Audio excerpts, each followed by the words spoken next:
Shalom, saudara-saudari yang terkasih dalam Tuhan. Renungan hari ini berjudul Gulat yang Aneh.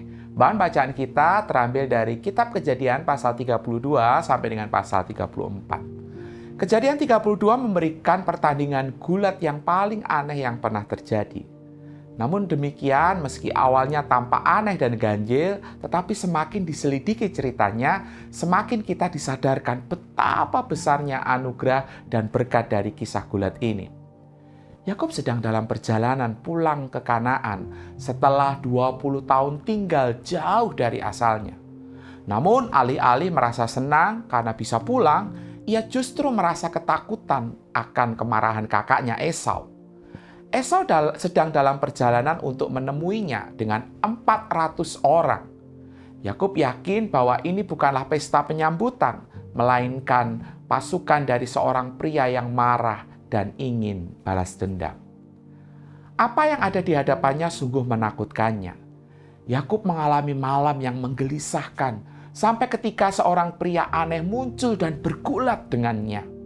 Selama pertandingan, Yakub menyadari bahwa ia sedang bergulat dengan Tuhan dan karenanya ia tidak akan melepaskannya sampai Tuhan memberkatinya. Yang menarik, Tuhan tidak hanya memberkatinya, tetapi dia juga memberikan identitas baru kepada Yakub, yaitu Israel, yang berarti bergumul dengan Tuhan. Ini lebih dari sekedar nama. Ini adalah pertanda tentang rencana Allah yang besar dalam kehidupan Yakub. Setelah Yakub bergumul dengan Tuhan, Yakub tidak lagi berpikir tentang Esau dengan penuh ketakutan. Hatinya kini justru berpaling kepada Tuhan dan bukannya usaha untuk melarikan diri dari Esau. Yang Yakub rindukan adalah berkat dari Tuhannya. Lalu, apa makna gulat aneh ini bagi hidup kita hari ini? Saudara, Tuhan akan menggunakan cara apapun yang Dia anggap terbaik untuk menarik hati dan pikiran kita kepadanya. Allah akan membuat kita berseru meminta berkat kasih karunia-Nya. Allah akan bergulat dengan kita supaya saudara dan saya mengerti betapa dalam apa artinya menjadi anak-anaknya.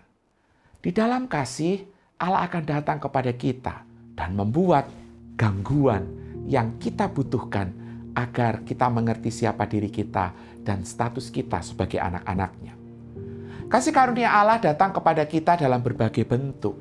Kasih karunia Allah tidak selalu membuat kita merasa nyaman. Kasih karunia tidak selalu datang sebagai minuman yang segar, bantal yang empuk, pelukan yang menenteramkan. Kasih karunia justru hadir dalam kehidupan yang disela dengan hal-hal yang sulit yang menginterupsi hidup kita. Tujuannya apa?